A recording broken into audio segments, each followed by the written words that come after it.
तो चलिए इसी बीच आपको सीधे उत्तर प्रदेश ले चलते हैं, जहां पर सीएम योगी आदित्यनाथ क्या कुछ कह रहे हैं वो सुनाते हैं आपको। उपस्थित सभी माननीय जनप्रतिनिधिगण, जिलाधिकारीगण, इन नगर निकायों के अधिशासी अधिकारीगण और उपस्थित सभी भाइयों बहनों, मैं सबसे पहले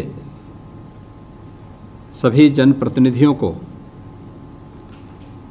इस उपलब्धि के लिए हृदय से बधाई देता हूं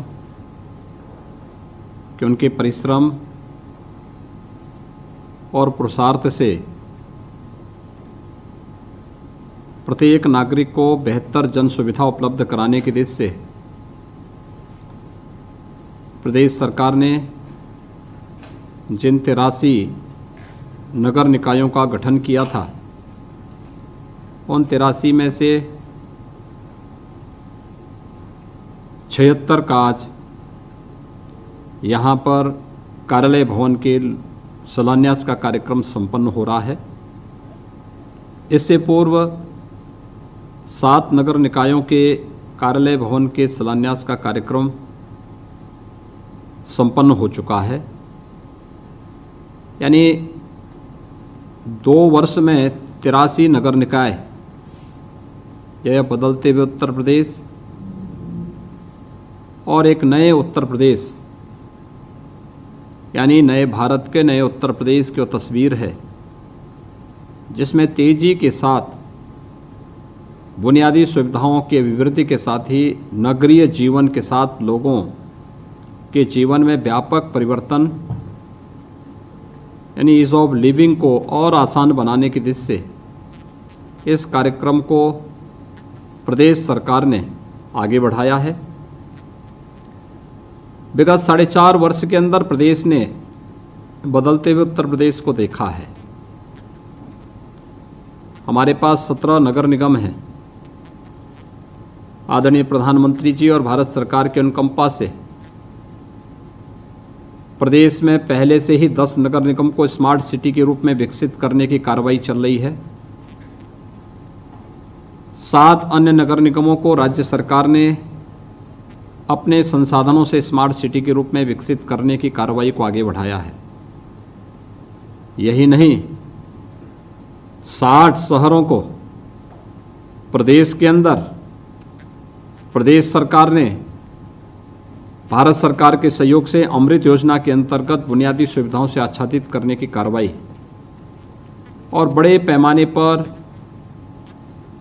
नगर निकायों को दीनदयाल उपाध्याय नगरीय सेवाओं के साथ जोड़ने की कार्रवाई के रूप में भी आगे बढ़ाने का कार्य किया है। मुझे प्रसन्नता है कि विगत 4.5 वर्ष के दौरान प्रदेश के अंदर नगरीय जीवन में बदलाव लाने का एक प्रयास किया गया है। स्मार्ट सिटी के अंतर्गत बहुत सारे शहरों में आज अपना इंटीग्रेटेड ट्रैफिक मैनेजमेंट सिस्टम वहाँ पर कार्य कर रहा है। ये ITMS न केवल उन शहरों में बल्कि इसका लाभ हम लोगों ने इस सदी की सबसे बड़ी महामारी के दौरान इसे इंटीग्रेटेड कोविड कंट्रोल सेंटर के रूप में, इसकी सेवाओं के रूप में भी किया है। प्रदेश के अंदर कानून व्यवस्था की बेहतर स्थिति को बनाए रखने में भी यह अपना योगदान देता है।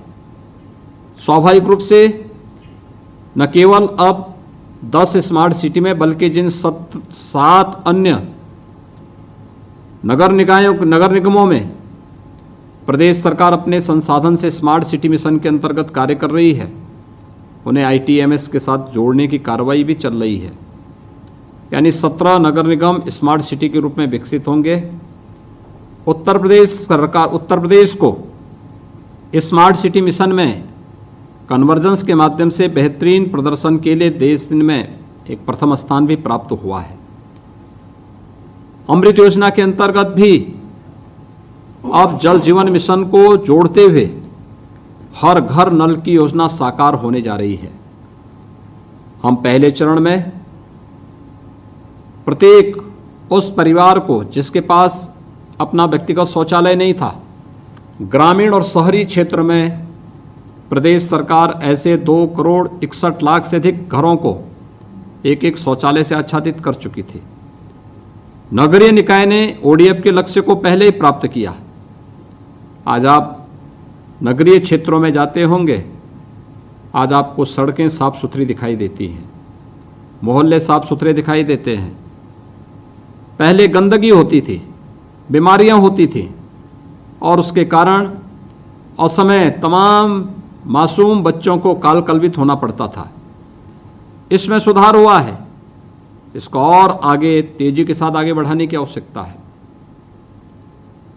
प्रदेश के अंदर ग्रामीण क्षेत्र या नगरीय क्षेत्र में हर एक व्यक्ति के पास अपना घर हो, इस लक्ष्य को प्राप्त करने के लिए भी प्रदेश सरकार अब तक 43 लाख परिवारों को एक एक आवास उपलब्ध कराने में सफल हुई है और नगरीय क्षेत्र में तो 9 लाख आवास बनकर के तैयार हो गए हैं।